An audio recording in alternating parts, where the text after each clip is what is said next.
السلام علیکم ویورز، میرا نام عرفان اسکر اور آپ دیکھ رہے ہیں میرا یوٹیوب چینل. اور ویورز، 3 رجیم گزر گئے نا یہاں پہ. جس طرح سے پہلا رجیم تھا جس نے کہا کہ مجھے کیوں نکالا، اور دوسرا رجیم جو تھا وہ یہ کہہ رہا تھا کہ مجھے یوں نکالا، اور اب جو تیسرا رجیم ہے وہ کہہ رہا ہے کہ او مجھے تو نکالو. تو یہ صورتحال اس وقت چل رہی ہے اور معاملات گمبھیر سے گمبھیر ہوتے جا رہے ہیں اور اختلافات بڑھتے جا رہے ہیں. کہاں کے بڑھتے جا رہے ہیں؟ وہ یو کے اور یہاں کے فائنانس منسٹر اور پرائم منسٹر کے درمیان جو اختلافات ہیں وہ بڑھتے جا رہے ہیں، اور صورتحال یہاں تک آ گئی ہے اور پریشر اتنا زیادہ آ گیا ہے کہ اب مفتاح اسماعیل صاحب کہہ رہے ہیں کہ یار مینوں معاف کر دو، میرے کو استعفیٰ لے لو. اے پہ آج میرا استعفیٰ میں نہیں کرنا، میں کردہ ہی کچھ نہیں اس میں. تو یہاں تک نوبت آ چکی ہوئی ہے، لیکن ابھی کھیل باقی ہے اور صورتحال مزید آگے سے آگے جاتی جا رہی ہے. جس طرح سے ہم پہلے دیکھتے آئے ہیں کہ یہی وہی لوگ تھے جو بہت زیادہ سوشل میڈیا پہ شور مچاتے تھے کہ فوج کو بہت زیادہ کچھ مراحت دی جا رہی ہے. مراحت سے مراد کہ ہر جگہ کا ہیڈ جو ہے وہ فوج کو لگایا جا رہا ہے، وہ وابڈا کا ہو، وہ کسی بھی جگہ کا ہو، تو وہاں پہ جو ریٹائرڈ جنرل جنرل ہیں سارے سب لوگ وہاں پہ لگ جاتے ہیں.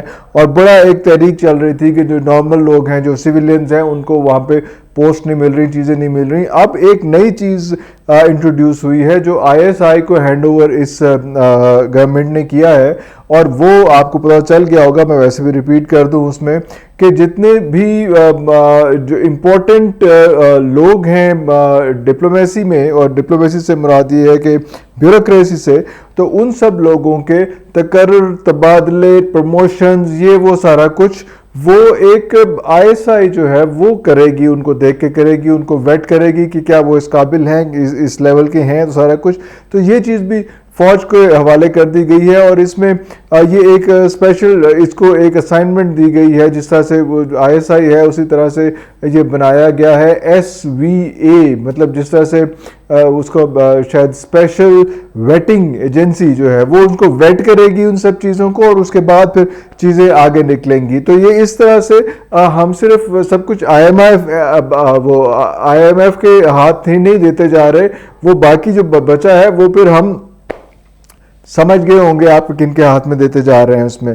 تو یہ چیزیں رک نہیں رہی ہیں اور بہت آگے جائی جا رہی ہیں. اور جس طرح سے بیانیہ خان کا طول پکڑ چیزیں ہو رہی ہیں، جس طرح سے کل کا بڑا امپورٹنٹ سیشن تھا جس کے اندر شوکت عزیز صاحب نے کھڑے ہو کے سینٹ کے اجلاس میں یہ بات ریکارڈ کرا دی کہ میں صاحب سے ملا تھا، بڑے صاحب سے، اور انہوں نے ان کو میں نے پوری پریزنٹیشن دی تھی، اور خان صاحب کے کہنے پر یہ بتایا تھا کہ اگر یہ چیزیں نہ ہوئیں تو یہ ایسے ہوں گی. تو وہ اس میں تو صورتحال نہیں، اس میں کوئی انکاری یا کوئی ایسی چیز تو نہیں آتی، کوئی ایسی چیز نہیں ہوئی، لیکن اس میں پھر ایک وینڈیٹا چینج ہو جاتا ہے. اس میں پھر صورتحال یہ بن جاتی ہے کہ پھر چیک کیے جاتے ہیں کہ یار یہ KPK کے اور گلگت بلتستان کے لوگ آپ کے پاس آپ کے ادھر گھر کی سیکیورٹی کے لیے کیوں ہیں، یا KPK ہاؤس جو اسلام آباد میں ہے وہاں کی سیکیورٹی کے لیے، وہاں کے اوبیسلی وہاں کی پولیس ہوتی ہے پھر، تو وہ لوگ کتنے ہیں، کس طرح سے ہیں. تو وہ ایک بڑی ہیوی سچویشن ہو جاتی ہے. پھر یہ بھی ہوتا ہے کہ اسلام آباد کی سیکیورٹی جو خان صاحب کو دی گئی ہے وہ بھی اٹھا لی جاتی ہے. تو یہ بہت بڑے پیرامیٹرز ہیں چیک کرنے کے لیے کہ کیا کس طرف ہم لوگ جا رہے ہیں اور ہم کیا کرنا چاہتے ہیں. اس میں یہ BBC کی رپورٹ ہے، میری رپورٹ نہیں ہے گی. تو وہ یہ سارا کچھ کس نہج پہ کس طرف لے کے جا رہے ہیں. اور پھر ایک بیانیہ طول پکڑتا ہے، اور بیانیہ یہ چیز طول نہیں پکڑتا کہ عوام کو رعایت دی جائے، سارا کچھ ہوا. یس آج بڑا انہوں نے پرائم منسٹر صاحب نے، جن کو آج وارنٹ گرفتاری جاری ہونے کا سارا کچھ تھا، وہ بھی ایک پارٹی یہ کہتی ہے کہ یہ بھی ایک ڈھونگ تھا کہ FIA نے اپنی کریڈیبلٹی شو کرنے کے لیے کہا کہ ہم حمزہ شہباز کو اور شہباز شریف صاحب کو اریسٹ کرنا چاہتے ہیں. حالانکہ سب کو پتہ ہے کہ ان کے وہ بیل ہوئی ہے ابھی اس پروسیس میں، اس ٹائم میں ابھی ان کو نہیں اریسٹ کیا جا سکتا. لیکن وہ یہی کہہ رہے ہیں کہ ہم اریسٹ کریں گے. شاید وہ یہ کرنے کی کوشش کر رہے ہیں، اغوا تو نہیں کہہ دیا تھا میں نے، اریسٹ کرنے کی کوشش کریں گے. لیکن وہ یہ بات سمجھ نہیں آ رہی ہے کہ شاید وہ بھی گونگلوں تو مٹی چاڑ کے تھوڑا سا ذرا FIA کا مورال بلند کرنے کے لیے اس قسم کی بات ہو رہی ہے. FIA کے بڑے افسر جو ہیں وہ شہباز شریف صاحب خود ہی ہیں، اور وہ مطلب یہ کوئی چھوٹا افسر کہہ رہا ہے کہ میں اپنے بڑے افسر کو جو ہے وہ ایف آئی رپورٹ تو نہیں کر رہا ہے نا، تو ان کو میں نے گرفتار کرنا ہے. تو یہ ایک پارٹی کہتی ہے کہ یہ سارا کچھ جو ہے یہ سارا ٹوپی ڈرامہ، یہ کوئی ایسی صورتحال نہیں ہے. لیکن ہم ابھی اسی سچویشن پہ تھے کہ سب کچھ چھوڑ چھاڑ کے بھی ہم ٹی وی دیکھیں، سارا کچھ دیکھیں، تو وہ سب کچھ چھوڑ چھاڑ کے یہی ہے کہ عمران یہ کر گیا، عمران وہ کر گیا، عمران یہ کر گیا، عمران وہ کر گیا. بھائی وہ اپنی کوئی پالیسی، اپنا کوئی وینڈیٹا، اپنی کوئی پلان آف ایکشن، اپنا کیا ویژن ہے، کیا سوچ کے آئے بھی سوچ کے ہیں کہ لائے گئے ہیں، کیسے صورتحال بن رہی ہے. اتنا بڑا بلنڈر کس طرح سے کیا جا سکتا ہے، اتنی بڑی اپنے ہی خلاف سازش کیسے کی جا سکتی ہے.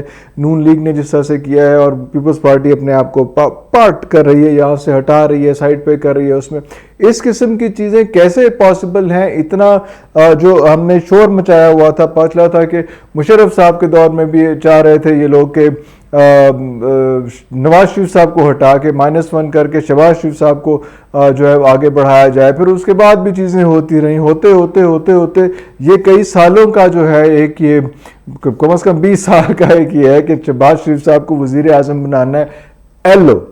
شہباز شریف صاحب کو وزیر اعظم بنا لیا، اور پھر دیکھیں گے کیا ہوا، کس طرح سے ہوا. آئندہ میرا خیال ہے ہمیشہ کے لیے یہ چیزیں جو ہیں ساری ختم ہو گئیں کہ اس طرح سے ایسے بھی ہو سکتا ہے. شاید وہ نواز شریف صاحب کے شیڈو کے نیچے ہی پنجاب میں کچھ محنت کر لیتے، چیزیں کر لیتے تھے. لیکن this job was I think this job is actually very big for his shoes. وہ نہیں سیٹل ہو پا رہے، اور جس طرح رولر کوسٹر چل رہا ہے اس طرح سے وہ چیزیں ہو بھی نہیں پا رہی اس میں. لیکن ہم یہاں پہ یہی کہیں گے کہ اب چیزیں کوئی اور آپشن نہیں رہ گئی ہوئی، اب آپشن یہی رہ گئی ہوئی ہے کہ اسی طرح سے بڑھ کے عمران خان صاحب پہ کوئی اس قسم کا غداری کا مقدمہ بنا کے ان کو پھنسا لیا جائے، ان کو ٹریپ کر لیا جائے، ان کو ہٹا دیا جائے. کیونکہ یہ بھی پاسبل نہیں ہوگا اس سچویشن میں کہ ان کی تقریروں وغیرہ پہ پابندی لگا دی جائے. یہ بھی پاسبل نہیں ہوگا اس سچویشن میں کہ ان کو ہاؤس اریسٹ کر لیا جائے اور ان کو جلسے اور چیزیں کرنے نہ دی جائیں. کیونکہ جو کچھ وہ کہہ رہے تھے، جو باتیں ہو رہی تھیں، جس طرح سے خانہ جنگی کی بات کی تھی کہ ایک سچویشن آئے گی کہ یہ اس قسم کی صورتحال ہوگی، وہ آہستہ آہستہ چیزیں اسی نہج پہ جاتی جا رہی ہیں. اس کو روکا نہیں جا سک رہا، اس میں ساری چیزیں اسی طرف جا رہی ہے اس میں. تو یہ ایک ایسی پریشان کن سچویشن ہے جس میں باقی سارا اکنامک ڈیفالٹر یا اکنامک انریسٹ کو چھوڑ کے سب لوگ اس طرف آ جاتے ہیں. اور خاص طور پر میں آپ کو بتا دوں کہ یہ جو اکنامک جو ایمرجنسی ہے وہ چھوٹی چیز نہیں ہوتی. وہ یہ ہوتی ہے کہ آپ سب کے اکاؤنٹس جو ہیں، جو بڑے بڑے لوگوں کے اکاؤنٹس ہیں، ساڑھا تو کوئی فارن کرنسی اکاؤنٹ کوئی نہیں، فارن کرنسی اکاؤنٹ سب لوگ جو ہے وہ فریز ہو جاتے ہیں. اس میں آپ پیسے ڈال تو سکتے ہیں، اس میں کسی ضرورت کے بعد پیسے نکال نہیں سکتے چیزیں. اور ساری اکانومی اور سب کچھ جو ہے وہ گورنمنٹ کے اور ایجنسیوں کے ہاتھ میں آ جاتی ہے. اور آپ کے جو انسانی حقوق ہیں جو اس قسم کے، وہ یہ نہیں کہ قتل کر دیا وہ والے حقوق نہیں، جو باقی جو آپ کو فریڈم آف بزنس اور سارا کچھ ہے وہ سارا سرو کر دیا جاتا ہے.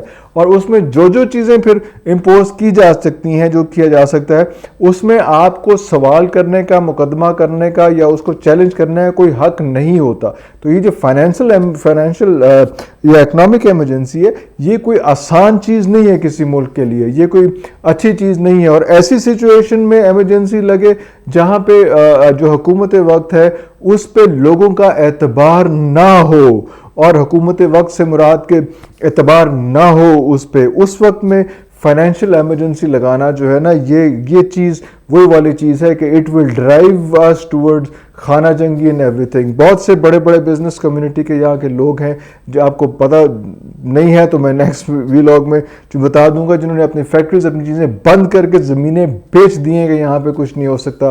اگر اسی طرح کے لوگ جو صبح جو ہے وہ عدالت میں پیش ہو ہوتے ہیں منی لانڈرنگ کے کیسز پہ اور مختلف چیزوں پہ، اور شام کو آ کے ہمیں بھاشن دیتے ہیں کہ ہم آپ کو بتائیں گے کہ اکانومی کیسے چلنی ہے اور چیزیں کیا چلنی ہے، بھائی جان پھر سلام ہے. تو فی الحال ایسے ویلاگ تو بھی میرا سلام ہے. انشاءاللہ کوئی کل کی جو ہیپننگز ہوں گی، کل کی جو ایکٹیویٹیز ہوں گی، ان کے ساتھ میں کل انشاءاللہ دوبارہ حاضر ہوں گا. ابھی تک کے لیے اجازت دیجیے. اللہ حافظ.